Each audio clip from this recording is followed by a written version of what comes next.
otherwise known as a seagull. To other matters, do you think pornography, or the study of pornography, by the way, not pornographic images, obviously, but a study in a sense and of the impact of pornography should be part of a child's sex education? Green Party MP Caroline Lucas presented a bill to Parliament demanding sex and relationships education be compulsory in schools. She wants what's known as PSHE, no, me neither, but it's personal, social, health and economic education to be a statutory requirement for state-funded schools, which includes teaching pupils about ending violence against women and girls, and an understanding of pornography and the media portrayal of certain images. Ms Lucas's personal, social, health and economic education statutory requirement bill was given a first reading by 183 votes. It's unlikely to become law without support of the government or sufficient parliamentary time, but it could, therefore, get there. Now, what Caroline Lucas says, she's not available for interview, unfortunately, but she talks about how difficult it is for young people to, quotes, navigate the tricky world of sex and relationships. She talks about how pornography plays a key role in shaping how young people feel about their bodies, about relationships, about one another. She goes on, along with other media, pornography tends to objectify women, and several studies have demonstrated the link between this objectification and both sexist attitudes and violence against women and girls. I'll just give that to you again. You suggesting then that pornographic magazines, and I suppose videos, DVDs, whatever it might be, television stations, mean that can lead to violence against women and girls? So it should be part of the studies in our schools. Do you agree? If your children are still at school and you've just dropped them off this morning, or perhaps they are in the process of breaking up. Kiddies going up to big school, as it's called, this September. Should they learn about... When I say learn about... I'm not for 1 second suggesting that they'll be shown pornographic images, but learn about the impact of them. Jane Lees chairs the Sex Education Forum. What do you reckon, Jane Lees? Good morning. Good morning, Nick. I think the main thrust of Caroline's bill is that children and young people shall have an opportunity to learn about positive sex and relationships in school alongside what they learn outside from parents and other people. And that should be the main thrust against protecting them against the difficult images that they might see through using social media and the internet. And an understanding of pornography, how important or otherwise might that be? I don't think it's about understanding pornography. It's about understanding the normal human body, its functions, the way in which humans reproduce, what happens to you when you grow up, what you should expect in a relationship, what makes for a positive relationship. What should you expect in a relationship? The kind of feelings that change once puberty kicks in. What should you expect in a relationship? Yes, difficult, isn't it? Yeah, well, you just said it, though. Well, I mean, what should one expect from a relationship? Well, you shouldn't expect to be abused and controlled by a partner. You shouldn't expect a boyfriend or girlfriend to want to know where you are all the time, or to take charge of your mobile phone. You shouldn't expect physical violence in a relationship. All of those things are not normal, and children and young people have to have some opportunity to think about those kind of things in the environment of the classroom. And this should be compulsory for children from the age of what, would you say? Well, the whole programme of personal, social, health and economic education, and well done for getting that right. Someone wrote it out for me, don't worry. Yes, the whole programme, including the beginnings of sex and relationships education, should start as soon as schooling starts, in a very simple way. There are lots of... What do you mean, 5? 4? Oh, absolutely, yes. 4? Yeah. Well, as soon as they... You want to... the poor little thing. Oh, the poor little loves it. They're still trying to learn about plasticine and counting. Why the hell have we got to tell them about intercourse? But also, children are, sometimes for the first time, they're mixing with large groups of other children. Yes, they're just mixing. They're not trying to get off with them. No. You're perpetrating the myth that PSHE and sex and relationships education is about teaching. Why can't children be children? About how to have sex, and it's nothing to do with that. Well, what? Okay, how do we tailor this? The all-important message that you're getting across. How do we tailor that for a 4-year-old? For a 4-year-old, it would start with the kind of relationships that they're familiar with, which is with their friends and with their family. What's that got to do with sex? And understanding who looks after them, who they can go to for help, but also understanding what to do when things happen to them that they feel uncomfortable about. Let me give you an example. What, like inappropriate advances or something? Let me give you an example. Yeah, something please. very simple would be touching one another. You do have to teach some small children not to be all over other children, either in an aggressive way or a smothering way. They have to learn about boundaries. Now, one of the things that teachers might do is introduce the idea of nice and nasty touches.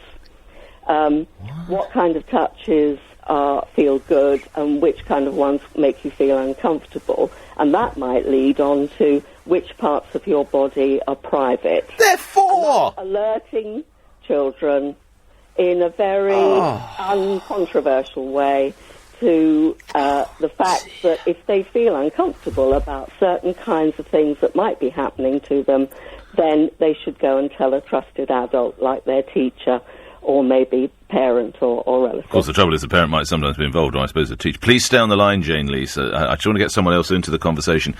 Antonia Tully is National Coordinator at the Safe at School campaign. How much do you agree with what you're hearing? Good morning. Well, I'm possibly agreeing with a little bit of it. I mean, can I just say straight away that my campaign is opposed to making sex education compulsory, because we believe that parents must have the choice as to whether their children are in these classes or not. And, parents are the first educators of their children, and they are natural sex educators. Are they? I think the best protectors of children are their parents, and I would like to see more schools getting involved with supporting parents in talking to their children about... But what if the parents don't do the talking, Antonia Tully? Sorry? What if parents aren't doing the talking? They're embarrassed, or it's not within their culture, or... Well, this is the big myth, that parents either can't or won't talk to their children about sex. The parents I talk to, and lots of parents, and there are studies confirming this, parents can talk to their children about these issues, and they do talk to these issues to their children. And critically, parents are the experts on their own child, and they should be the ones deciding when their child is ready to hear about these issues and what they should be taught. You're not being a bit utopian here, are you? Obviously, in a perfect world... A bit utopian. And can I just say that, particularly in primary schools, parents need to be aware of the sort of materials that are used to teach children. For example, video animations of sexual intercourse, talking about to children about masturbation, ejaculation. These are very graphic presentations of sexual information in the classroom. And what age group are we talking about with these? We're talking about, from 4 onwards. What, they're not showing images of intercourse to 4-year-olds, are they? They're getting 4-year-olds to annotate sexual organs. Jane Lacey, is this down to you, Jane? 7 to 9-year-olds video presentations of sexual intercourse. Let's get. Need to be aware of this. Well, you made them aware. Antonia, give me Jane Lacey. Is this down to you?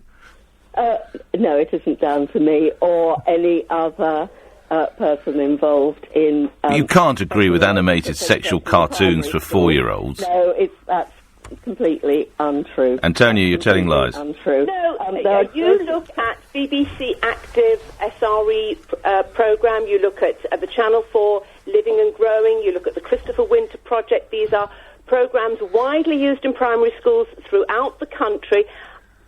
4-year-olds are not being shown animations of sexual intercourse, but 8, 9, 10, 11-year-olds are. Jane? It's up to schools which materials that... So Antonia's right. Antonia is right. She's not right. She's not right. Well, you just said it's up to schools on individual basis. So if I'm a mad teacher and I want to have 7-year-olds watching cartoon sex or masturbation, I can do it. it's not down to individual. It's not. Let me finish. It's not down to individual teachers. Schools are required. One of the few things they are required to have is a policy, and that policy covers the resources that they use. The resources have to be age appropriate, and schools that do well have a wide discussion about the kind of resources that they want to use. I do sense then at the heart of it, a central point, Antonia might be right. I must leave it there. I'm very grateful for your input. Thank you. Jane Leese, from whom you heard first, chairs the Sex Education Forum. Antonia Tully is the national coordinator of the Safe at School campaign. Compulsory sex education, pornography, and even these weird animated cartoons. Your views on that, 9:16. I'm Chris Golds in the I don't know about those animated cartoons, 7, 8, 9. Sex education for 4-year-olds. Obviously age appropriate. I get all of that. I'm not suggesting that. And understanding the impact of pornography. Layli is in Potter's Bar. Is it Layli? Hello, Layli. Hello, good morning, Nick. What are you going to tell me? I just dropped my 2 children off to school, to primary school. Oh, yes. I'm driving home, and just listening to what that Lady? first lady called over, her explain about how they should teach kids and what's appropriate to touch. I just feel like, why can't just children just be children? I totally agree with you on this aspect. I feel like they're so young to be all of this, to be pushed upon, and for them to show and for them to see all of this. And I know they're doing it for the right reasons, I for what they perceive as the right. But to me, it almost seems like a form of child abuse. I know it's not. It's not. But I agree. Yeah, it's not letting them be kids. I don't see why we're going with this. I went to primary school. I was born here. I went to primary school. Nothing like this was mentioned in my time. Yeah. It was only when I was in secondary school, maybe in year 8, they started talking about sex education. Even then we were giggling, but we all turned out fine. Yes. I just don't understand that, why they have to... Can you remember what sex ed for you started about age 11, did it? Yeah, around those ages, yeah. Obviously, we just watched and listened, but nothing graphical or, really intense. I feel like this shouldn't... I feel like parents should be teaching their kids what's appropriate at a certain age. And do you intend to do that? And if so, what sort of ages are you roughly thinking you might talk to? Do you have boys or girls, or what have you got? I've got 1 boy, 1 girl. Right. And my boy likes to play a little bit rough with my daughter. Right. And he thought it was funny to pinch her bottom. Right, And obviously, he's a child. He's not thinking of in any other way. But as a mother, I've told him, you shouldn't be doing that. That's a private area. She doesn't like it. Would you like it if she done it to you? He went, no. Certain things should be said subtly in a more better environment. So obviously, when he knows that it's wrong, he wouldn't go to his class friends and do the same. But to show it in an educational way, in a graphical or animated way, I just think it's ridiculous. I do think it's a bit gamey, to be honest with you. Layli, thank you. Good luck with the little ones. Thank you, Layli. Charlie in Brentford, you're on the radio. Hello, Charlie. Hi, Nick. Hi. What are you going to tell me, Charlie? Well, like I was just saying to your researcher, I was about 12 when I first got introduced to pornography, and that was from a friend. I had sexual education from about 11 in primary school. When I got to secondary school, I went to a girls' school, so everyone was kind of like quite really interested in pornography, and it was funny. Yeah. So I learned my sex education from pornography. That's later developed... Hang on. You learnt your sex education from pornography? Yeah. I would suggest that's nowhere to learn your sex ed. It's not, exactly. And what happened was I developed bulimia, self-esteem issues, promiscuity. I had no self-worth. I just assumed that the women in the video was how I was supposed to be as a young woman. I'm seeing it now at 24. But, darling, none of these people are normal. They've all had surgery, and if it's pictures, they're all enhanced. I never knew that. I just thought, oh, she's gorgeous. She gets the guy. She's size 8 with big boobs and blonde hair. That's how I need to be. I mean, I'm black, so I don't have blonde hair anyway. Right. That perception of the image, it does affect young girls, and it does start from about 8, 9, 10 years old, because they will see these celebrities, and these celebrities do, unfortunately, base their looks on on something based in the pornographic industry. So I think the relationship and pornography does need to be taught in late stages of primary school, just only because of the self-image and how young women conduct themselves. I see young girls now, and they're walking around with their underwear showing, or the shorts are too short, or the sleeves out. Everyone's in crop tops, and their parents let them walk around. Like, they get that idea from the pornographic industry. It starts from there. So you say you were introduced to sex through. Was it a girlfriend or a boy who started getting you? To be honest, my mum's boyfriend had that was video at the time, so he had a porn video. So we came home early. I saw it on the table. Me and my best friend watched it, and that best friend that I watched it with, we ended up being quite promiscuous through our early teens. Now we're parents, and we don't want our young children to. What are you going to do to make sure that you? Do you have a daughter? I have a daughter. Yes, she's 4. Okay. Now you don't have to answer the next question. You don't have to, but I'm going to ask you if you wouldn't mind telling me how old you were when you had sex for the first time. I was 12, 13. So what are you going to do to ensure that your little girl isn't doing what you did in 8 years' time? Boy, be at home. My mum was working 3 jobs. She was a single mum.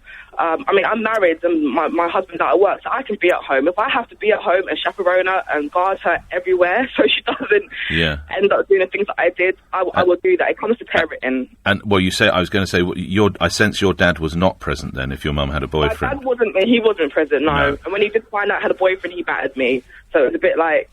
How old were you when he beat you? About 13, 14. About 12, 13 again. I see, okay. Yeah. And, again, you don't have to answer this. Do your children have their dad present? No. Oh, she's with her dad at the moment, but it's he's here and he's not here. My husband is her stepfather, and he's here. He's from he's from Albania, so his culture is very much women dress modestly, behave, should be seen and not heard, cooking, cleaning in the kitchen, and that's how I'm going to help him. You weren't meant to hear that. And you're happy with that fairly Eastern European, strict, dictatorial... Yes, because I've noticed that women in their culture are modest women compared to the young women we have now, where everything's on show. They have no decorum, they have no modesty, they just have no class, and it's the same. Oh, I hear what you say. Hey, look after the little ones. Charlie, stay in touch. Great to hear from you, young lady. Look after yourself, and thanks for all the background. I hope you didn't think I was asking too many prying questions.